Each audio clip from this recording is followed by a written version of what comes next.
Well, hello there and good morning to you all. So, this now will be my Bleach review for chapter 591, entitled Marching Out the Zombies 2. So, I guess we will go on the next uh, chapters. Let's say we will have some marching out the zombies, I guess it's possible. Mainly because of the revelation at the end of this chapter that kind of surprised me. I was not expecting it so well, but nonetheless, the great part of this chapter basically is the Iron Cars, Dordoni, Cirucci, Lupi, and Charlotte. Um, Basically recognizing, in the case of Lupi, he kind of recognizes Ikako. Charlotte and Yumichika is uh, very interesting. Um, the rhyming about the ugly one, and the pretty one, the ugly one, and the pretty one. Okay, that was very interesting to see the interaction between the two characters. Mayuri is there simply, and eventually kind of uses one of his gadgets to kind of put all the Iron cars in or making them feel pain due to an electric shock because they were talking between them and they were not fighting. Um, so he kind of persuades them to fight.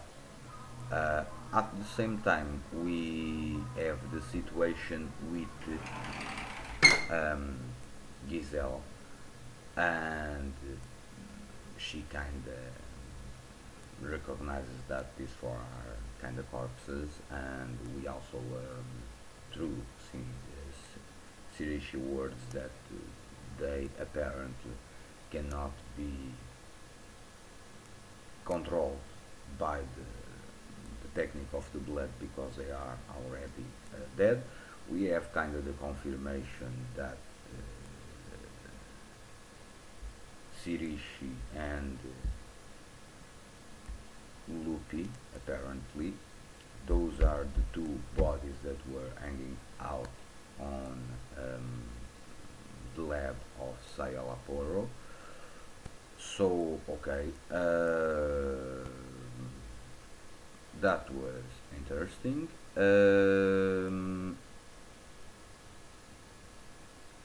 But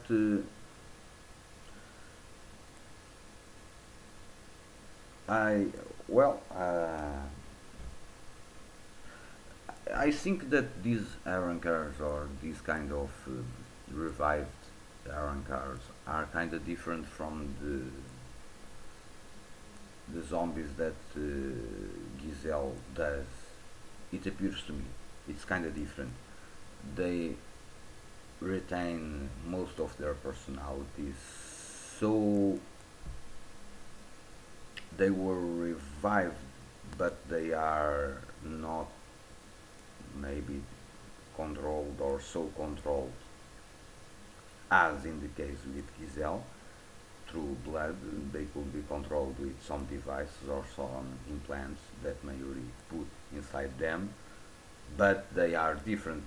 They are more, as a paradox that this sounds, they look more alive or some akin to alive than the Bambieta or the Shinigamis that are zombified. So there are differences there.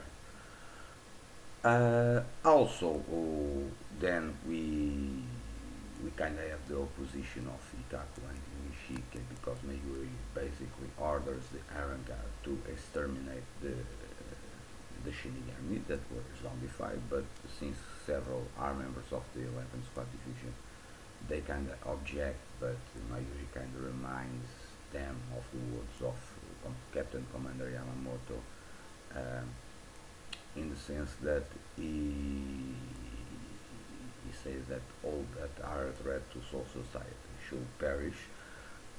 Okay, and then eventually Bambietta is kind of put together and she charges at Charlotte, and apparently Charlotte easily beat Bambietta, and then he eats her with cereal. I don't know if the body was destroyed, but Charlotte kind of say that the only way to kill a zombie is to basically incinerate him, apparently. Don't know if that's the way how it works, but for now. And then we have the revelation at the end, that when Bambietta apparently or seemingly is defeated by Charlotte, Giselle kind of calls out another zombie, and is Toshiro, Itsugaya Toshiro, so he died, because if he is a zombie at this point, that means that he died after the battle with Basby and Kengdu, right? So the implications of him being revived, could that mean that all the Shinigami captains or others that died were kinda used or take over by Giselle power, and she turned them all into zombies? And if Toshiro Itsugaya is dead, does this mean that Matsumoto is also dead? That ending was very surprising, because I was not kind of expecting to see Toshiro already dead. So I guess he died from wounds received after the Battle of Kengdu, because we see him collapsed. So I guess that was his death. But I guess this needs further clarification on next week's chapter in the list.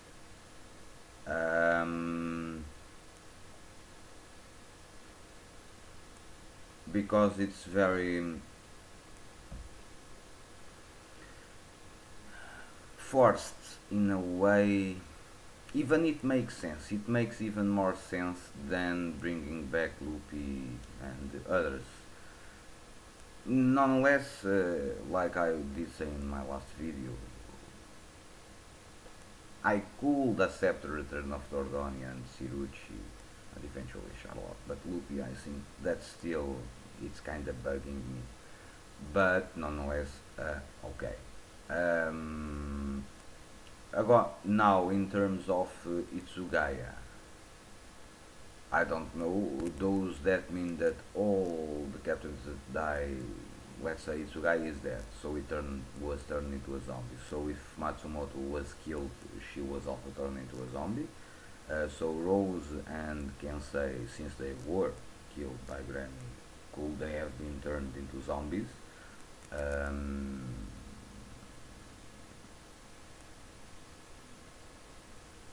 Komamura, for instance, could he have been turned into a zombie?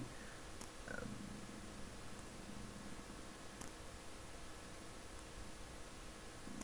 this chapter again launches more questions than than it gives answers. Uh, Nonetheless, I do enjoy this chapter, but I do hope for further clarification regarding Toshiro and what happened with him after the battle or the fight with Basdi and Kangdu. So, that's it. This is my review. Hope you enjoy. Stay well, peace, and see you soon.